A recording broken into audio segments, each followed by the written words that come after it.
Let me tell you about the biggest crap hole I ever deployed to as a SEAL.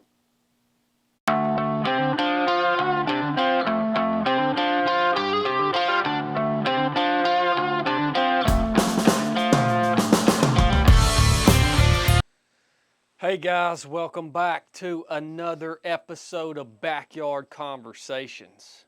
I'm going to talk to you today about the biggest crap hole that I've ever deployed to during my time in the SEAL teams.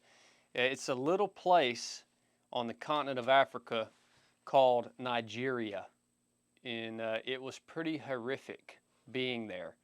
And it's a place that obviously doesn't get a lot of publicity, but back when I was deployed there was actually a lot going on, a lot of interesting stuff happening. And yeah, it was an experience, so let's dig into it.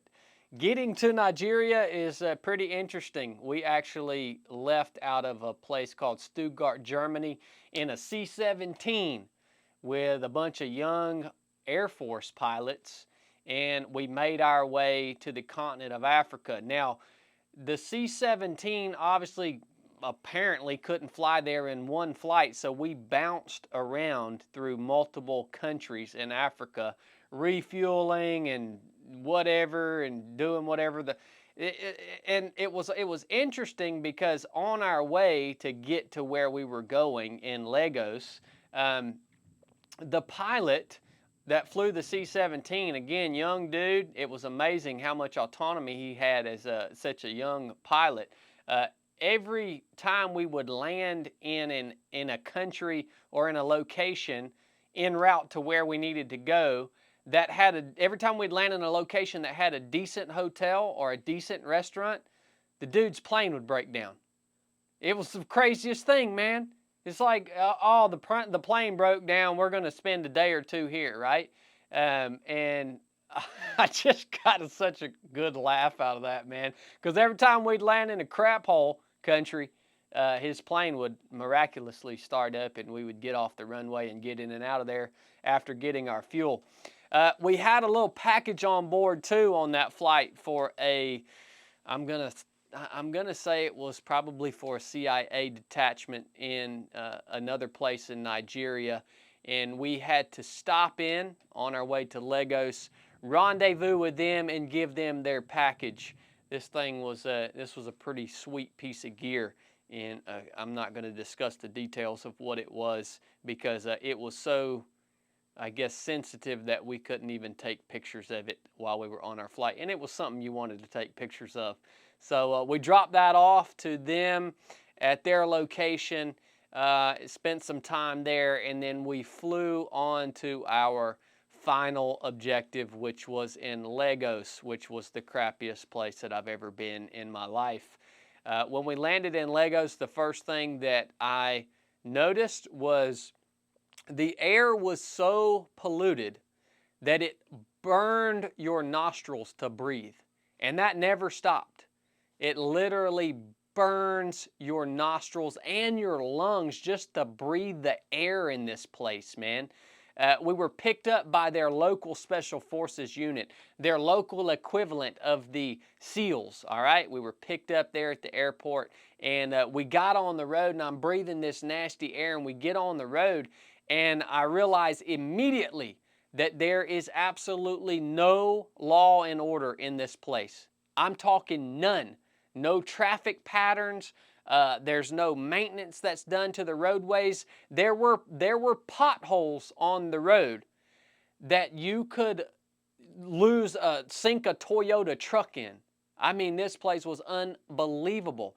We're moving down the roadway to get to their headquarters or their base, the local forces, and these guys that are driving the local forces, they're jumping out of the vehicle every 10 minutes with their rifles, and they're drawing down on people that are stopped in the road and getting them to move out of the way so we can actually proceed on our route. Traffic is not even the word. These roads were just completely clogged with people. for whatever reason. But these guys that we were with didn't mess around. We finally got to their headquarters there and figured out what we were doing specifically was training these dudes because they were getting chewed up by a local terrorist organization there in Nigeria called Boko Haram. All right? And they needed to get some training, they needed to get some assistance, and they needed to get some advising so they didn't keep getting chewed up. We met with their head dude as soon as we got there, which was a solid man. His name was Moses. I'll never forget Moses because he carried himself well, he spoke well, and you could just tell this dude had seen some combat. And that was our point of contact. We got some feel for what exactly the tactics, the training, and how we could advise his troops best. And we got right into work, man. We got right into work with these guys. Now, they're normal operators, the guys that were underneath Moses. These were the best that Nigeria could offer, right? This was the top tier special operations unit there in Nigeria.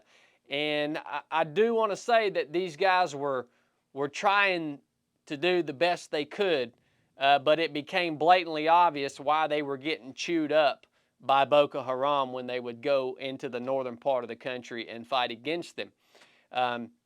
It was obvious right off the bat on the range when we went out to try to teach these guys how to shoot and hit the target. Most of them could not hit their targets, and they had the same weapons we did. They had SIGs, SIG P226s, and M4s. We gave them those weapons at some point. But I'll never forget seeing one of the little African SEALs out on the range, and he was shooting pistol, and he punches his pistol out and gets his sights aligned on the target, and he's squeezing his trigger, and I'm watching the hammer come back on his pistol, right? And he's squeezing, and he can't get the shot off because he doesn't have enough strength in his finger, I assume, to pull the trigger in double action. And I'm watching this dude, and he doesn't know I'm watching him, and he looks around, and he thinks nobody's looking, so he reaches up and draws the hammer back with his thumb so that then he can pull his trigger in single action and have enough finger strength to get a shot off. And I'm like, holy crap, man, this is the best these people can muster. But hey, man, it's lack of training, it's lack of knowledge, it's lack of knowing how to use the equipment and all that good stuff. I'm not saying they were bad people, but yeah, they needed help. So we were staying, once we got done training them day to day, we were staying actually in a hotel out in town. No, it's really interesting when you're in these places, especially as part of the U.S. military, and you're not wearing any uniforms. You're just there with your 3 or 4 other guys, and that's it, man. It's on you to get the job done. That's how deployment, all the places I went, deployments, they were all like that. We had a lot of autonomy ourselves to do what we saw needed to be done the way we needed to do it. So we were staying out in town at a hotel, and I'll never forget meeting Mr. Jesse Jackson in that hotel there in Lagos, Nigeria. I'm sitting in the hotel lobby one evening. Me and my guys had went down to the lobby to have a little dinner, and in walks Jesse Jackson. This dude had a jug head. He's one of the ugliest dang humans I've ever met. And he had his entourage of security guys there with him, and you can't miss him because he's so ugly. If you see Jesse Jackson, you're gonna know it's him because he's so dang ugly. And we're just like, what the crap is this dude doing in Lagos, Nigeria? So he walks up to us, obviously recognizes that we are Americans, and we're just like, what's going on, Jesse? And he sits down at the table, and we're just gathering intel on what he's doing there.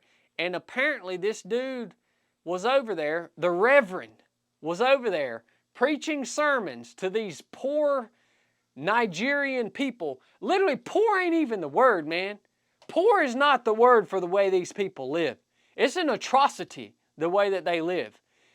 He's preaching sermons to these Nigerians, and they can't pay him So in exchange for his presence there, he was getting them to sign over mineral rights to the oil rigs, the oil wells. So he was the only thing that they had. He was taking it from them in payment for his service. The Reverend Jesse Jackson. What a piece of crap, man. Odd meeting him there. Any of these, we met a lot of oil people that were in the oil industry over there just while we were out and about. And I did learn that oil industry is the ugliest, most corrupt, most nasty, greedy industry of people that I personally have ever made contact with. But anyways, that's right. We would leave from there and we'd transit on boat every day. We'd transit on boat every day. So obviously it was easier to jump in a boat and go to meet with our guys that we were training than it was to take the roads. I already told you a little bit about the roads. We'd transit on boat and we had to cross this big sound and we'd go up this river. And one of the horrific things about that drive to work every day is just about every day we would find dead bodies in the water.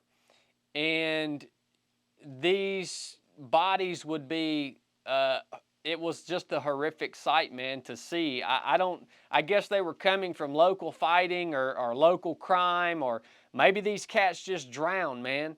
These Nigerians would cross these waterways in canoes that looked like, I don't even know how they were floating. And maybe these cats were just drowning. I don't freaking know, man.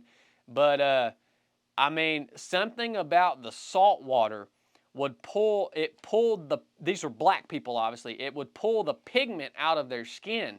And they would be floating and swollen and like a pale white color. And I don't know, man. I just, I can't unsee those bodies in that river, and especially kids, when we would find the children in there. It still sticks with me to this day. When I get around kids and water, it just racks my nerves, right? Because those are ugly, ugly sights to have to remember. We spent a lot of time training these guys up, close quarters combat, land warfare, shooting on the range. I think we made a lot of progress with them. And the last day before we were leaving, we actually spent a couple months with them. The last day that we were there, they threw a party for us. And this was another interesting party. I'm telling you, man, when you go to these third world countries, man, where there's no law and order, it's some weird crap happens.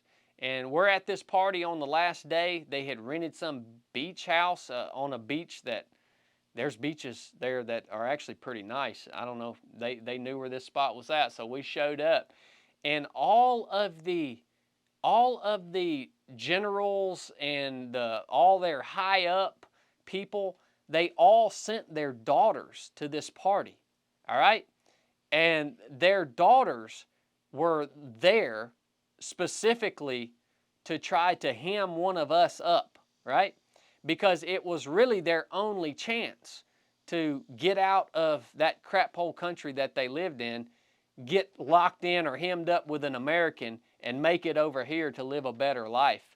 And it was just really, really odd, man, that they would do that. And so I just kind of sat back and watched it all happen. And I'll never forget when we took the boat from that party back to the hotel that we had been staying in. All these women, they all got on the boat with us. We didn't invite them back. They just all got piled up on the boat, and they're hanging all off the boat, and freaking just looks like I don't even know. There's like 50 people on this little center console boat. And we pulled back up to where we were staying, and there was a big quay wall, and we just jumped off the boat, and we just left all them stranded on the boat. I don't know how they ever even got home, man. But we weren't taking them with us, son. So they're just hanging on. Dude, they're madder than fire. They were madder than crap, dude. But just the weirdest crap happens when you're in these places, man. I will say, one good thing about Lagos, Nigeria, was the best KFC chicken I ever ate. We walked out in town one day just tooling around, see what was going on, and town, yeah, right. And there was a KFC in Lagos, Nigeria. And I'm going to tell you, these Africans were back there in the back, and they were cooking this chicken up fresh. I'm talking about they were pulling this chicken out and cooking it up fresh. And maybe it's just because I was hungry and I didn't have a bunch of good food like I have here at the house, but that KFC chicken, boy, I wish they cooked it that way here in the States, because it was fresh and it was good to go. African people are good people. That being said, it was a crazy place to be. A lot of good memories, a lot of crazy memories, a lot of bad memories. But that was part of the job that we had to do on that deployment. So that's Lagos, Nigeria. Hope you guys enjoyed hearing these stories.